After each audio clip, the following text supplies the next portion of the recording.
सोचो, अगर तुम्हें ज़िंदा रहने के लिए इंसानों को मारना पड़े तो तुम क्या करोगे? और जिन्वो सिर्फ मॉन्स्टर से नहीं बल्कि अपनी ह्यूमैनिटी से भी लड़ने वाला था। उसके सामने एक ऐसा एस रैंक मॉन्स्टर आएगा जिसने उसका हाथ ही तोड़ दिया। तो बिना टाइम वेस्ट किए चलिए शुरू करते हैं आज की वीडियो को। वांग डंगसक और उसकी टीम डंजन के अंदर जिन्वो और जिन्हो को अकेला बंद कर देती है। उसका प्लान सिंपल था, स्पाइडर बॉस उन दोनों को मार देगा और बाद में वो आराम से अंदर जाकर सारे माना क्रिस्टल्स लूट लेंगे। उन्हें जिन्वो पर तो बिल्कुल भी भरोसा नहीं था और जिन्हो को वो सिर्फ रिच किड समझते थे, लेकिन असली टारगेट उसका एक्सपेंसिव आर्मर और इक्विपमेंट था, क्योंकि उसकी वैल्यू लगभग 1 लाख वॉन तक जाएगी। बाहर आकर डंगसक जिन्हो के फादर के बारे में सर्च करता है और इतना घटिया इंसान था कि बोलता है अगर लड़का मर गया तो उसकी फ्यूनरल में सिंपैथी दिखाने ज़रूर जाएंगे। यानी उनके लिए हंटर्स की जान की वैल्यू ही नहीं थी। उधर बॉस रूम में एक जाइंट स्पाइडर जिन्वो और जिन्हो के सामने खड़ा था, लेकिन जिन्वो के चेहरे पर सिर्फ एक स्माइल थी। उसने बिना किसी सोचे समझे अटैक स्टार्ट कर दिया, लेकिन प्रॉब्लम ये थी कि उसका strongest dagger Kasaka venom fang spider की हार्ड शेल को स्क्रैच भी नहीं कर पा रहा था। जिन्वो बार बार अटैक करता है, स्पाइडर बार बार काउंटर करता है और धीरे धीरे जिन्वो का स्टेमिना ख़त्म होने लगा था। दूसरी तरफ जिन्हो पूरे शॉक में बस देखे जा रहा था। उसके सामने एक ई रैंक हंटर एक सी रैंक बॉस के सामने इतनी स्पीड से फाइट कर रहा था।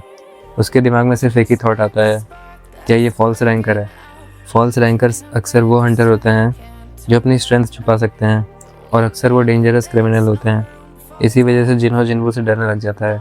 फाइट के बीच जिन्हो का स्टेमिना फाइनली ज़ीरो हो जाता है और स्पाइडर उसे सीधा पटक देता है और फिनिशिंग अटैक के लिए आगे बढ़ता है।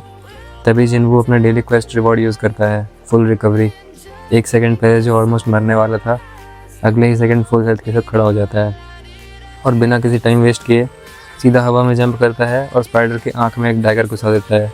कसाका डैगर का पैरालिसिस इफेक्ट एक्टिवेट हो जाता है और पॉइजन भी काम करने लग जाता है और कुछ ही सेकंड्स में वो सी रैंक बॉस मर जाता है।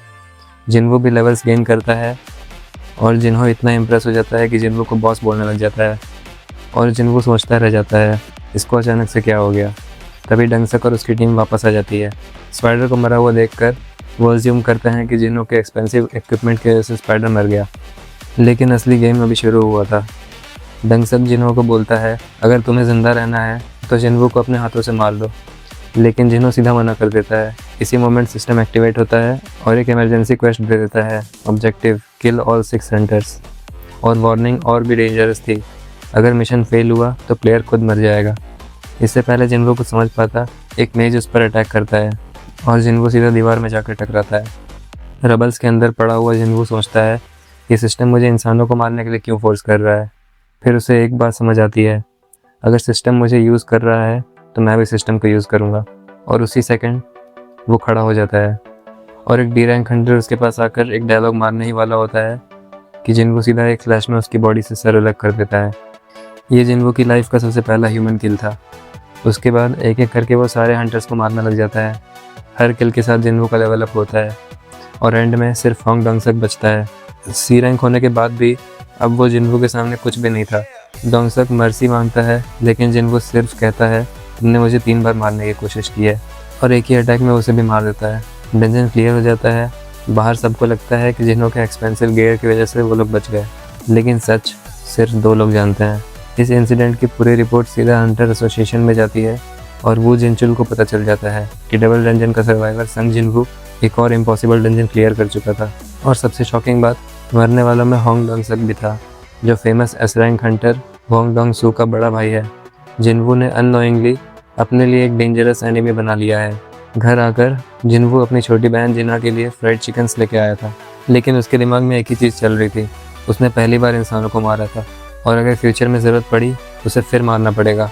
और बाद में बियर पीते वक्त सिस्टम उसकी बॉडी में अल्कोहल डिटॉक्स करता है।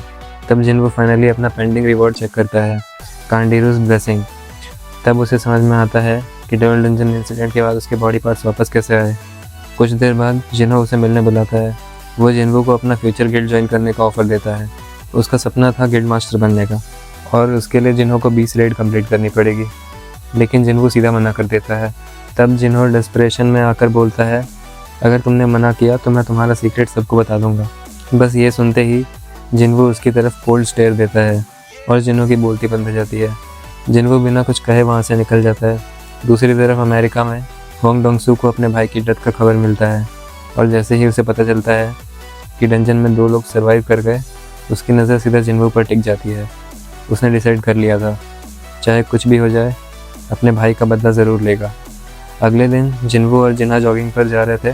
ट्रेनिंग कंप्लीट होने के बाद भी सिस्टम रनिंग काउंट बढ़ाते रहता है।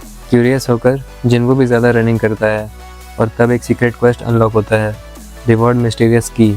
ये की थी S rank dungeon demons castle की और उस डंजन के अंदर था एलिक्सर ऑफ लाइफ, एक ऐसा मेडिसिन जो शायद उसकी माँ को भी ठीक कर सकता है। जिनवू बिना 1 सेकंड वेस्ट किए डंजन के अंदर एंटर करता है, लेकिन एंट्री लेते ही उसके सामने खड़ा था एक 3 सिर वाला मॉन्स्टर, सर्बेरस। फाइट शुरू होती है। सर्बेरस एक ही फाइट में उसका हाथ अलग कर देता है। फुल रिकवरी, हीलिंग पोशन और अटैक बफ लेकर जिनवू भी हर एबिलिटी यूज़ करता है और मौत से लड़ते लड़ते आखिरकार सर्बेरस को हरा देता है। रिवॉर्ड में उसे मिलता है डीमंस कैसल की और एलिक्सर ऑफ लाइफ की रेसिपी, लेकिन असली इंग्रेडिएंट्स अभी भी कैसल के अंदर ही थे। क्या जिनवू डीमन कैसल कॉन्करर करके अपनी माँ को बचा पाएगा, या ये एस रैंक डंजन अभी तक की उसकी सबसे बड़ी मिस्टेक होने वाली है? ये सब पता चलेगा अगले पार्ट में।